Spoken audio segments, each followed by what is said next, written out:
kept the faith, keeping the faith, and then we out of my way, give me some space, it's familiar.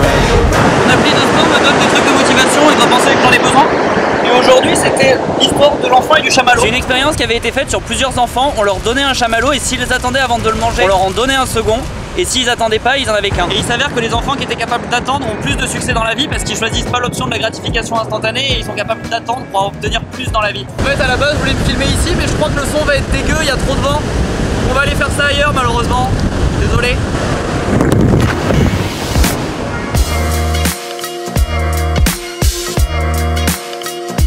Voilà, ici il y aura moins de vent.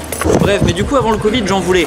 Par exemple, plutôt que de trouver un stage de fin d'études, j'ai préféré lancer ma marque parce que sinon un stage ça allait pas être assez payé. Enfin, ça m'embêtait de faire un stage qui allait me rapporter moins que de faire serveur. Et j'avais aucune envie d'être enfermé dans un bureau et j'ai peut-être un petit problème avec l'autorité. Du coup j'ai lancé ma marque de bracelets. Parce que j'aime bien les bracelets et que les marges sont folles, du coup ça permettait de dépenser beaucoup en publicité. C'est d'ailleurs pour ça que tous les bijoutiers ont les plus belles adresses sur les plus belles avenues du monde. Ils peuvent dépenser un max en marketing. Bon mais j'avais pas non plus ce budget, du coup j'ai commencé par louer un stand à un salon pendant la Fashion Week. Du coup c'était très fun, ça m'avait coûté toutes mes économies mais ça avait pas mal marché. J'avais même réussi à être vendu dans les Galeries Lafayette Paris. Ils avaient pris que des suites parce que je faisais des fringues aussi. J'ai vendu des suites aux Galeries Lafayette Paris. Mais bon bref, après le salon du coup j'ai cherché comment on faisait de la pub Facebook pour retrouver les gens qui étaient venus sur mon salon et leur remettre de la pub. Et là j'ai découvert la pub Facebook. J'ai réalisé que ça marchait incroyablement bien et du coup j'ai fait des pubs Facebook globalement dans ma chambre pendant 2 ans. Et là bon j'avais pas vraiment de plaisir à être sur mon ordi toute la journée, c'est pas très amusant de faire des pubs Facebook. Mais mon objectif c'était juste de bosser le plus possible pour être à la retraite le plus tôt possible. Donc je sortais pas tellement, j'habitais chez ma mère donc j'avais aucun frais, aucune copine officielle ou aucune relation qui prend du temps. Juste quelques potes et encore j'allais pas à l'API tous les soirs comme eux, j'y allais vraiment genre une fois par semaine ou vraiment pas beaucoup. Mon but c'était juste de bosser le plus possible pour être à la retraite le plus tôt possible. Et malheureusement Covid et du coup plus personne faisait de la pub sur Facebook, les e-commerçants pouvaient plus shipper, les restos, les bars, les boîtes, les salles de sport, plus personne dépensait sur Facebook vu que tout était fermé.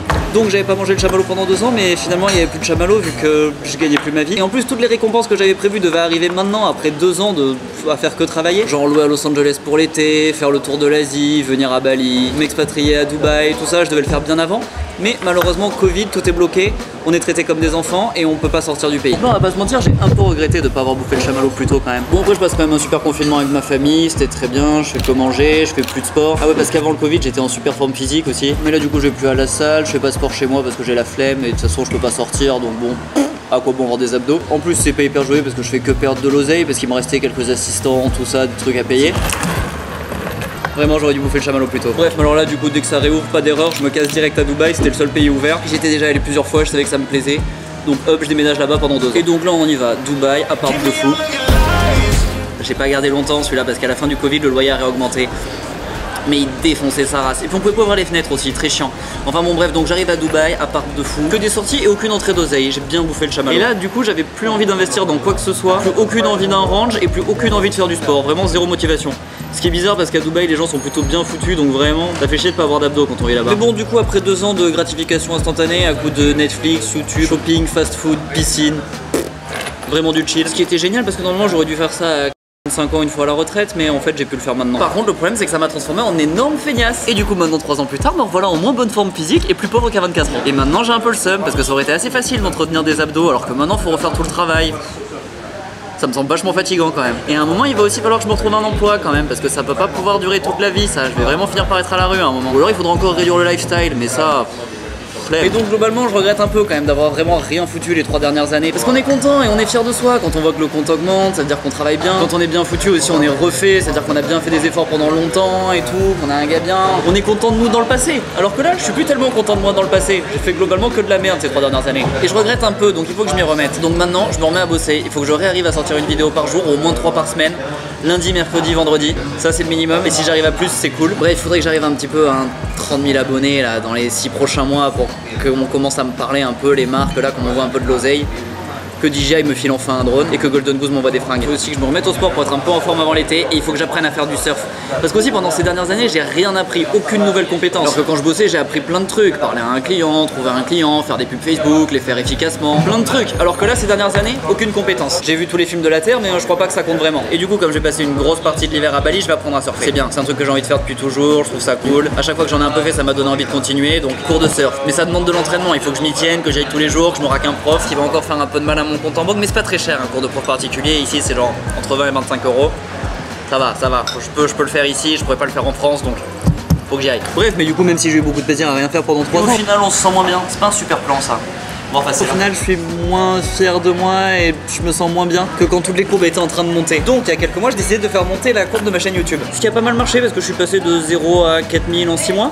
Mais ensuite, je suis rentré en France et là, j'ai reperdu toute la motivation. Retour chez ma mère, petit plan en tout genre, grosse vie de chill. Des potes à Bordeaux, je les avais pas vus depuis longtemps, sorti.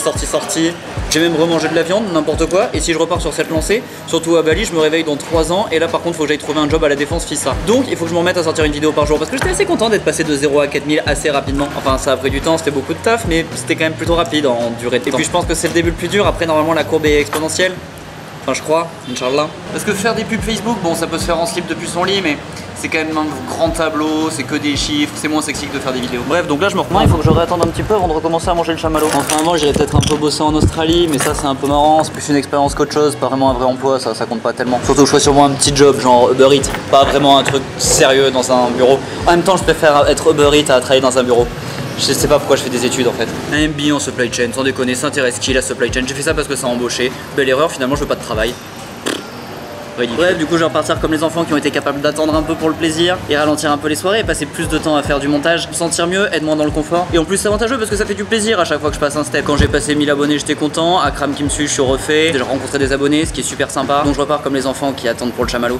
Aussi j'ai fait quelques recherches et il se trouve qu'il n'y a pas que ça qui influe, ils ont refait d'autres études depuis. Et il y a aussi le milieu social de l'enfant qui influe vachement. Mais il y en a qui disent que ça influe forcément puisqu'ils sont dans une famille peut-être où ils ont plus l'habitude d'attendre, d'investir, de voir sur le long terme. Tandis que les personnes qui viennent d'un milieu social plus inférieurs, ça sont peut-être moins habitués à tout ça. Et maintenant quand j'oublie ou que je perds la motivation parce que je fais 0 vues, j'aurais qu'à regarder cette vidéo pour me rappeler que ça vaut le coup de continuer. Sinon là je suis à Saris, c'est un resto super stylé à Bali. Après peut-être que je commencerai demain. Faut que je me trouve un métier. Abonne-toi. Et quand je suis pas sur YouTube, je suis sur Insta. Mon Insta est écrit en gros, normalement tu peux pas le rater. Les gens cool me suivent sur les deux.